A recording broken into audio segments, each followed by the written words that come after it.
Sabe, a história da psicologia não começa em um laboratório, com jalecos brancos e teorias super complexas. Na verdade, ela começa com uma coisa muito mais fundamental: a nossa curiosidade sobre nós mesmos. Quem somos? Por que agimos como agimos? É uma busca fascinante que já dura mais de 2 milênios. Vamos mergulhar nessa jornada para entender de onde tudo isso veio. Pois é.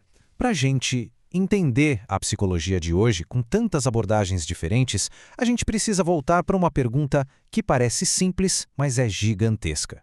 Como é que a mente, algo que a gente sente que é tão nosso, tão abstrato, virou um objeto de estudo para a ciência?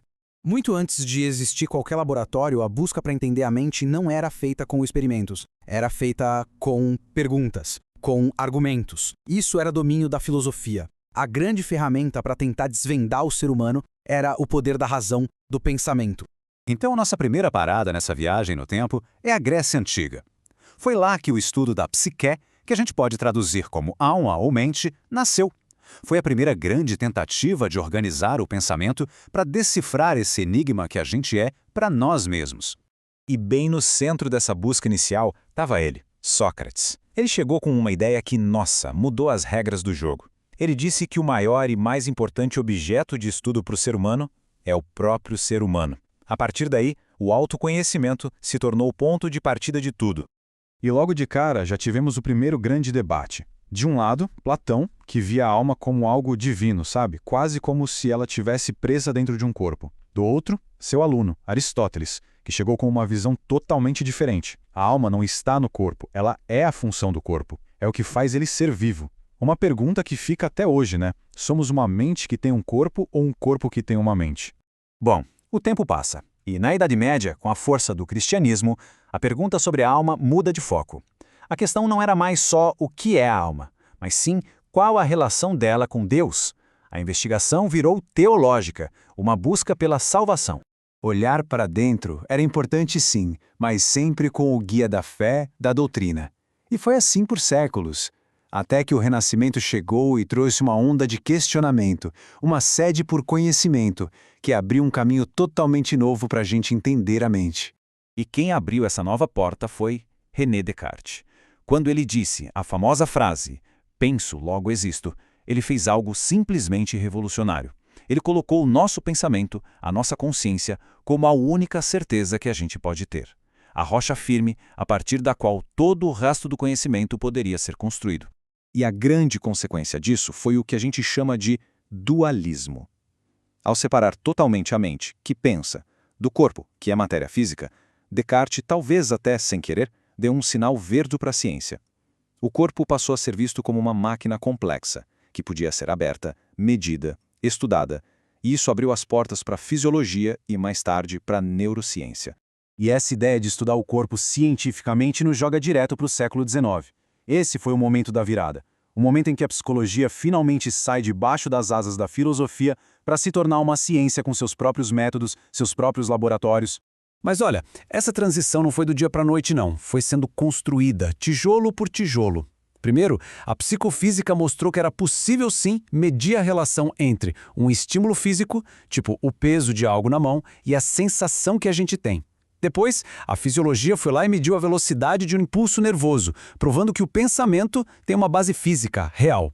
E o ápice de tudo isso foi quando Wilhelm Wundt criou o primeiro laboratório dedicado só para isso. Então, guarde bem essa data, 1879, em Leipzig, na Alemanha. Esse é o marco zero. É como se fosse a certidão de nascimento oficial da psicologia como ciência. A partir daqui, a conversa mudou. Menos especulação filosófica e mais experimentação controlada. Ok, com a psicologia agora estabelecida como ciência, o século XX virou um verdadeiro campo de batalha de ideias. Foi uma explosão de criatividade, com várias escolas de pensamento surgindo e cada uma delas tinha um mapa completamente diferente para tentar entender a mente humana. Vamos dar uma olhada nas três grandes forças que dominaram essa época. Tinha o behaviorismo do Skinner, que dizia: olha, a gente só pode estudar o que dá para ver e medir, ou seja, o comportamento. Em outra ponta, a Gestalt, que argumentava que a nossa experiência é uma totalidade, que o todo é sempre mais do que a soma das suas partes. E correndo por uma via completamente diferente, vinha a psicanálise, de Freud, que abriu a caixa de Pandora de um mundo escondido dentro de nós, o inconsciente. E cada uma delas tinha uma resposta totalmente diferente para a pergunta: afinal, o que nos move? Para os behavioristas, a resposta estava do lado de fora: o ambiente, as recompensas e punições que moldam a gente. Para a Gestalt, a resposta estava na nossa percepção, em como a nossa mente ativamente organiza o mundo em padrões. Já para Freud, nossa, para ele as forças mais poderosas estavam dentro, invisíveis. Desejos, medos, conflitos que vêm lá da infância e nos guiam sem que a gente nem perceba. E toda essa história nos traz até aqui, aos dias de hoje. Se tem uma coisa que essa jornada toda ensina é que a psicologia não é um campo de respostas finais, de verdades absolutas. Ela é uma ciência viva, definida por essa transformação constante, por esse diálogo que nunca acaba. Essa caminhada da filosofia até a ciência, ela não acabou não, pelo contrário. Apesar de toda a tecnologia que temos hoje, com neurociência e tudo mais, aquela pergunta original lá dos gregos ainda está aqui, mais forte do que nunca. E por isso, a gente volta ao começo. A vida não examinada não vale a pena ser vivida.